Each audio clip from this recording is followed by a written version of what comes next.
Oke, shalom teman-teman, kita ketemu lagi dan kali ini saya ingin sharing tentang satu spirit yang terus terang saya baru dengar beberapa waktu lalu dari teman saya yang di Solo tentang spirit pengembara gitu.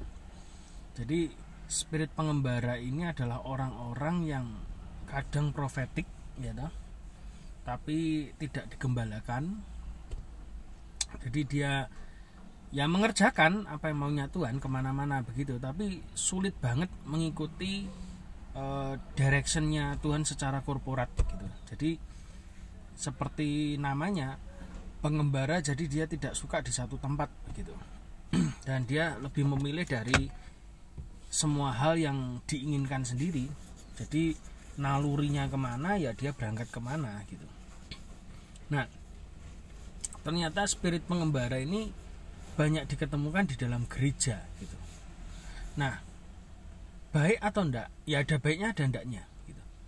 Baiknya adalah dia tidak tergantung dengan institusi pergerakannya. Tetapi pada satu titik ada kelemahan tertentu bahwa dia akan kecewa, kepahitan, bitterness. Ini dibuktikan dengan yang ada di dalam firman Tuhan, namanya Yohanes Pembaptis. Yohanes Pembaptis adalah anak daripada seorang imam di Bait Allah, yang juga ibunya Elizabeth itu juga saudaranya Maria, ibu Yesus. Dia merupakan orang yang membaptis Yesus dan kita kenal dia ini pengembara. Jadi dia ada di hutan, makanannya belalang dan madu gitu. Pakaiannya juga kulit binatang. Dia berteriak-teriak, persiapkan jalan bagi Tuhan, luruskanlah jalan bagi dia, dan dia membaptis banyak orang di sana. Ini merupakan gambaran bahwa orang yang punya spirit pengembara tidak salah. Baptis orang banyak, melayani jiwa-jiwa baru banyak. Tetapi yang perlu kita tahu adalah ketika Yesus dibaptis oleh dia, maka hal pertama yang Yesus lakukan adalah dia memilih murid-muridnya.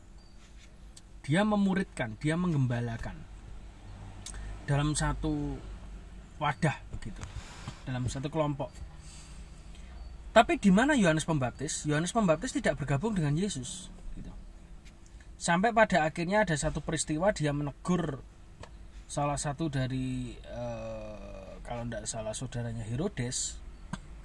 Lalu dia ditangkap. Dan ketika di penjara, murid-murid Yesus mengutus orang, bukan Yesus, tapi Yohanes Pembaptis ini orangnya disuruh menyampaikan kepada Yesus gitu. Menyampaikan apa?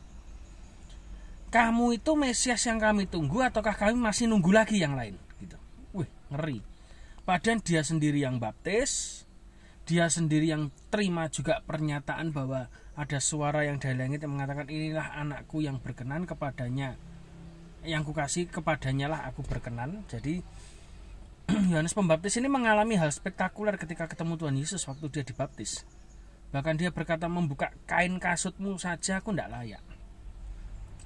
Tapi roh pengembara ini memang endingnya dia kecewa, selalu kecewa. Kecewanya bagaimana? Dia ketika di penjara, dia tidak ngerti kapan dia dibebaskan, dia juga tidak tahu. Sampai akhirnya dia mengirim pesan kepada Yesus, kami nunggu kamu Mesias atau kami harus nunggu yang lain gitu. Ini kan kurang ajar banget gitu. Dan ciri-ciri orang yang punya spirit pengembara biasanya gitu. Ketika dia dapat satu tempat, diwadahi dalam satu tempat, maka dia merusak tempat itu, pecah. Dia cari orang lain yang bisa mensupport dia. Ketika itu sudah tidak menguntungkan, dia akan lari lagi. Itu spirit pengembara itu begitu. Jadi kalau di dalam gereja ada ministry, ada pelayanan, ada orang yang melayani secara profetik tapi dia punya spirit pengembara, jauhi saja gitu. Ini bahaya karena ujungnya pasti kecewa. Kenapa gereja-gereja pecah? Karena ada orang-orang tertentu yang punya spirit pengembara dalam hidup mereka. Nah, singkat cerita, ketika Yesus dikabari oleh orangnya dari Yohanes Pembaptis yang menanyakan itu kepada dia, lalu Yesus mengatakan kepada murid-muridnya, yang terkecil di kerajaan surga itu tetap lebih besar dari Yohanes Pembaptis. Gila enggak? Seketika itu pangkatnya tanda kutip Yohanes Pembaptis di surga drop. Dia hanya karena kekecewaan, kepahitan, tidak yakin, akhirnya bitterness, ada kepahitan ya. Orang pergerakan itu kan biasanya yang susah-susah digembalakan sakar PDW itu biasanya dia kepahitan. Ketika dia menclok di satu institusi dan institusi itu tidak menguntungkan, dia kan cari institusi lain untuk di mencloki lagi. Itu kayak benalu begitu. Tapi dia tetap bawa spirit kepahitan yang sama kemana-mana. Nah, saat itu juga Yesus mengatakan yang terkecil di kerajaan surga itu tetap jauh lebih besar dari Yohanes Pembaptis. Artinya apa? Artinya kedudukan Yohanes Pembaptis di surga lebih kecil dari siapapun, bahkan dari jemaat biasa. Padahal dia adalah orang yang terlahir dengan panggilan yang hebat, dia terlahir dengan kuasa yang hebat, dia terlahir dengan otoritas yang luar biasa, baptis banyak orang, bahkan Yesus pun harus dibaptis lewat dia untuk menggenapi firman Tuhan. Bahkan pada saat dibaptis pun dia dapat pernyataan yang luar biasa. Ini adalah gambaran hari-hari ini saya melihat banyak orang-orang yang pertamanya baik, terima panggilan Tuhan. Pertamanya baik, terima karunia Tuhan. Tapi tidak nurut dengan teguran. Kena teguran dikit, mutung, melipir, ngalih, males, ya toh, ngilang. Itu ciri-cirinya begitu. Ada pekerjaan mulai minggir-minggir ngilang gitu. Nah, ini roh pengembara. Jadi saya berdoa supaya di antara saudara dan saya tidak ada yang memelihara roh pengembara. Submit kepada pemimpin. Gitu. Belajar menundukkan diri kepada pemimpin. Belajar menghargai pemimpin. Apa kata pemimpin? Oke. Gitu. Ketika saudara menjadi murid Yesus, dimuridkan, Anda bersedia dimuridkan, Anda mimpin orang, tapi Anda juga harus mau dipimpin oleh Tuhan, oleh otoritas di atas kita. Itu untuk menghindari apa? Untuk menghindari ada spirit pengembara yang mengacau dalam pelayanan kita. Jadi saya berdoa untuk ministry-ministry dimanapun Anda berada, ya, walaupun tidak di bawah naungan gereja tertentu, jangan pelihara spirit pengembara. Akan sangat fatal sekali ketika Anda memelihara spirit itu.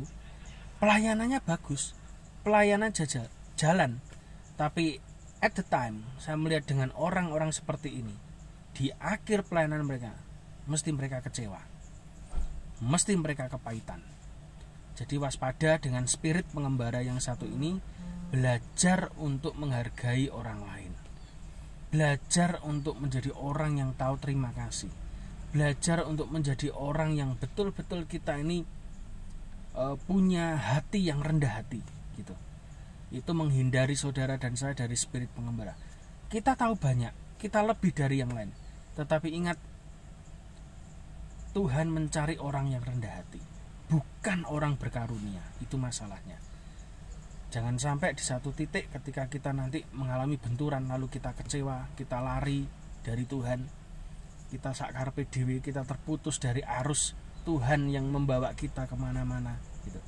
Itu yang jadi bahaya. Jangan sampai di akhir hidup kita menjadi Yohanes Pembaptis, dan nasib akhir dari Yohanes Pembaptis adalah dia dipenggal kepalanya.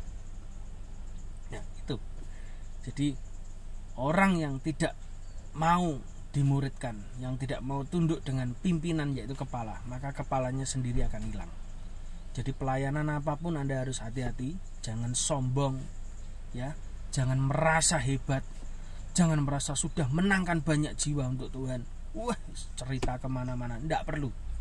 Itu masih sedikit, Anda masih kalah dengan Petrus. Petrus sekali khotbah 3.000 orang, dan 3.000 orang yang tidak kelihatan itulah yang bisa mengkristenkan dunia pada waktu itu.